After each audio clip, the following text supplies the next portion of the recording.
नमस्कार, दिन भर की बड़ी खबरों में आपका स्वागत है। मैं हूं आपके साथ मानसी। आज इस बुलेटिन में बात होगी बाबा सिद्दीकी को लेकर महाराष्ट्र में गरमाई सियासत की, सीएम फेस को लेकर हुई एमवीए की बैठक की।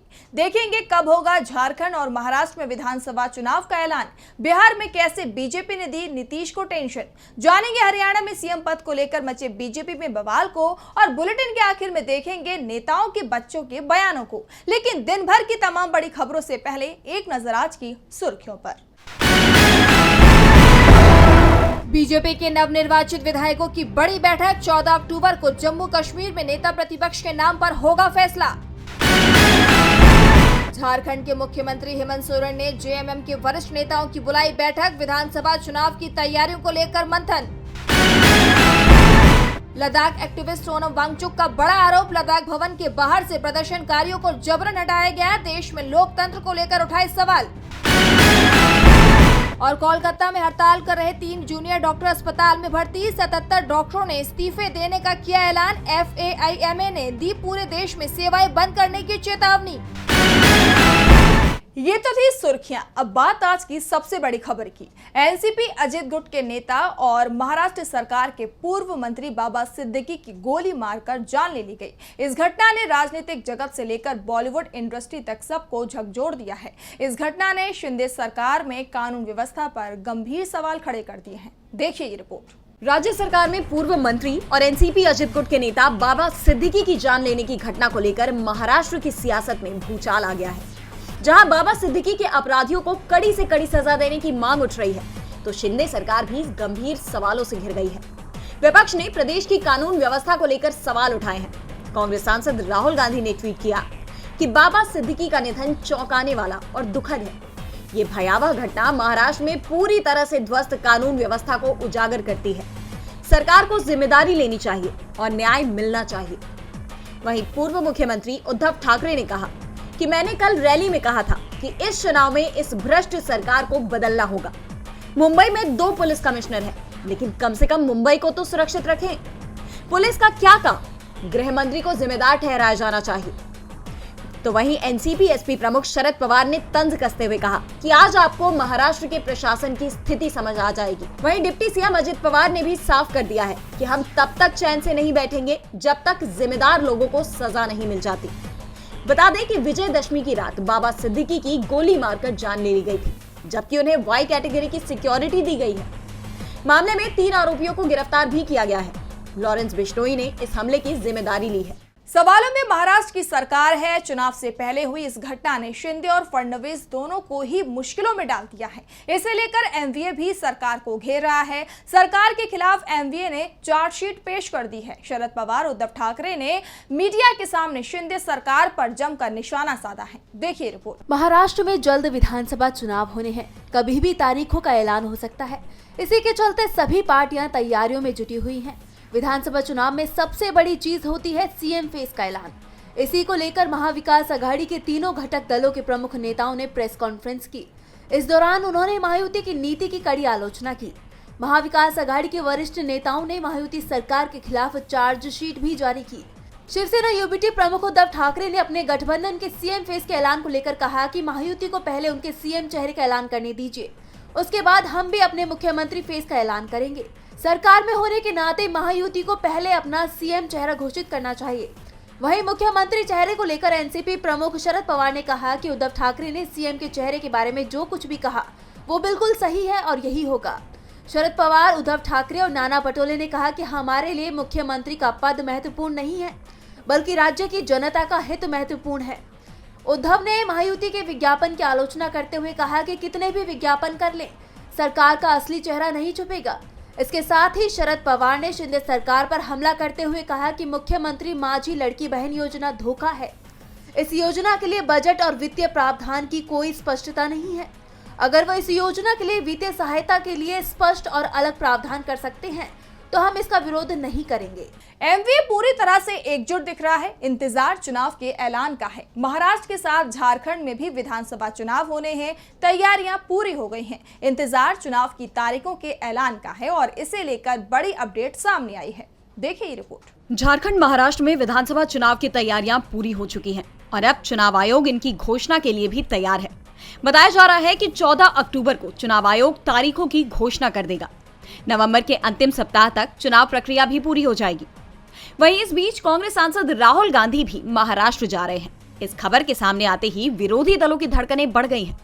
राहुल जब भी किसी दौरे पर जाते हैं, उस क्षेत्र में अपनी छाप छोड़कर जाते हैं। वो आम लोगों के बीच पहुंचते हैं। अपने पिछले महाराष्ट्र दौरे पर वो दलित के घर पहुंच गए। ऐसे में इस बार वो क्या करेंगे, इससे लेकर जरूर एनडीए में टेंशन है। बताया जा रहा है कि राहुल गांधी महाराष्ट्र में प्रदेश के नेताओं से मुलाकात करेंगे, चुनावी तैयारियों का जायजा लेंगे। दरअसल दावा यह भी किया जा रहा है कि विपक्ष के महाविकास अघाड़ी गठबंधन में सीट बंटवारे पर बात बन गई है और राहुल गांधी के दौरे के साथ ही इस पर मुहर भी लग जाएगी।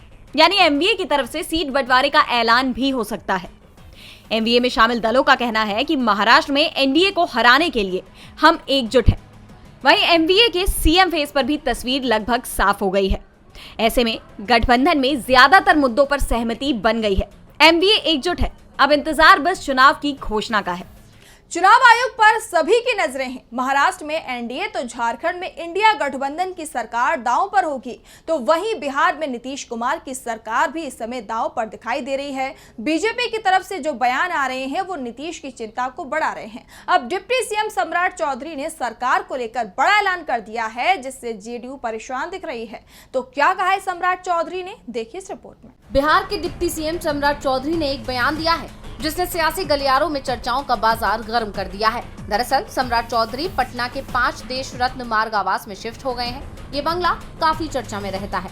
2015 से इस बंगले में रहने वाला कोई भी डिप्टी सीएम अपना कार्यकाल पूरा नहीं कर पाए और इसी के चलते सम्राट चौधरी से जब सवाल पूछा गया कि क्या वो अपना कार्यकाल पूरा कर पाएंगे, इस पर उन्होंने जवाब दिया कि उन्हें दोबारा डिप्टी सीएम नहीं बनना।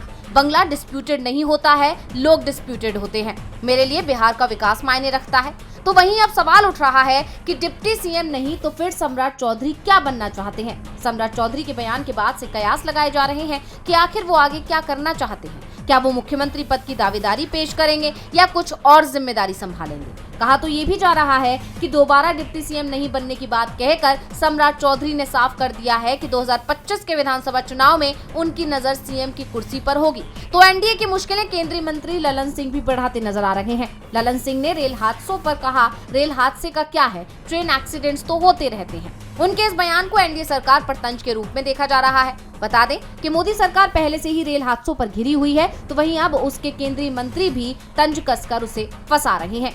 इस समय कुर्सी को लेकर केवल बिहार में ही नहीं बल्कि हरियाणा में भी बवाल मचा हुआ है, जहां 17 अक्टूबर को सैनी के शपथ ग्रहण की तैयारी चल रही है। तो वहीं उन्हीं के मंत्री ने ऐसा बयान दे दिया है जिसके बाद सवाल उठने लगे हैं कि सैनी की जगह आखिर कौन बनेगा सीएम। देखिए ये रिपोर्ट। हरियाणा में बीजेपी के लिए चुनाव जीतना जितना मुश्किल था, उससे भी ज्यादा मुश्किल अब सरकार का गठन हो गया है।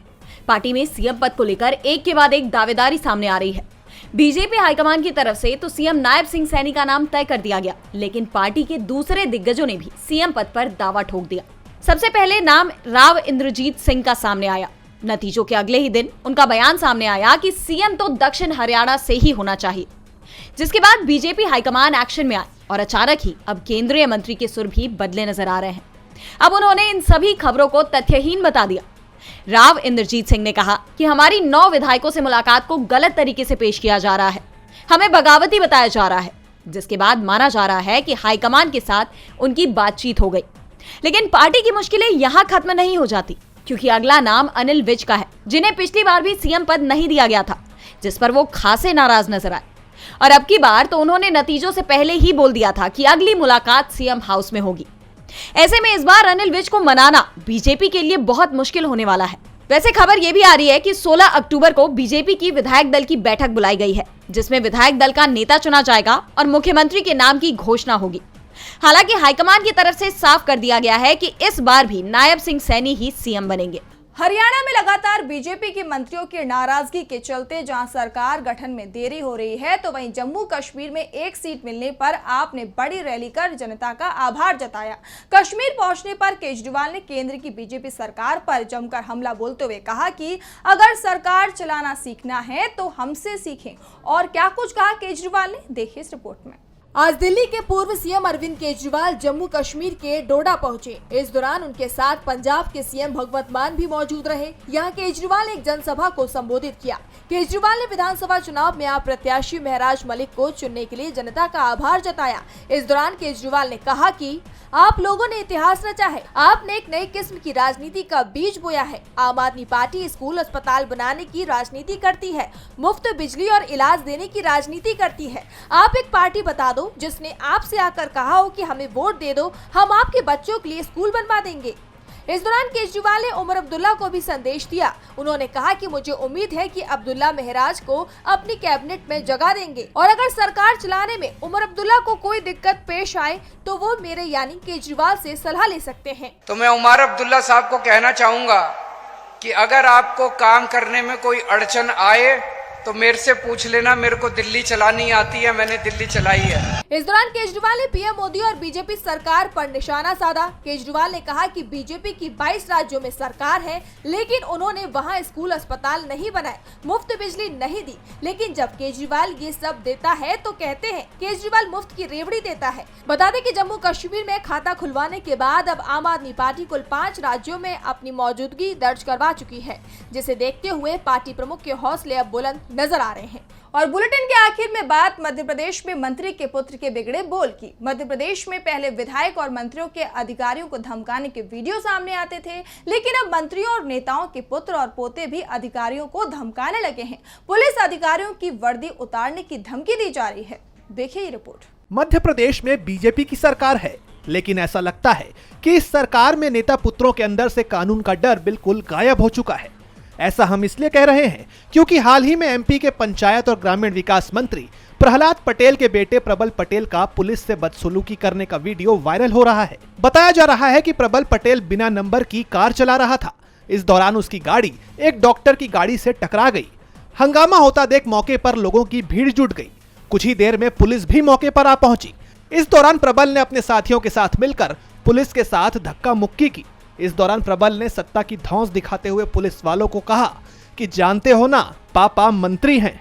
बता दें कि इससे मिलती जुलती एक और खबर सामने आई है, जहां दुर्गा विसर्जन के दौरान कर्नाटक के राज्यपाल और बीजेपी के वरिष्ठ नेता थावरचंद गहलोत का पोता विशाल गहलोत महिला एएसआई से भिड़ गया। इस दौरान उसने घटना का वीडियो बना रहे पुलिस कर्मियों से मोबाइल छीनने की कोशिश की। बता दें कि एमपी में बीते 4 दिनों में नेताओं के परिजनों की पुलिस से भिड़ने की यह तीसरी घटना है। इससे साफ है कि बीजेपी के राज में नेताओं के बेटों में कानून का कोई खौफ ही नहीं रह गया है। तो आज इस बुलेटिन में इतना ही। आप देखते रहिए डीबी लाइव। नमस्कार।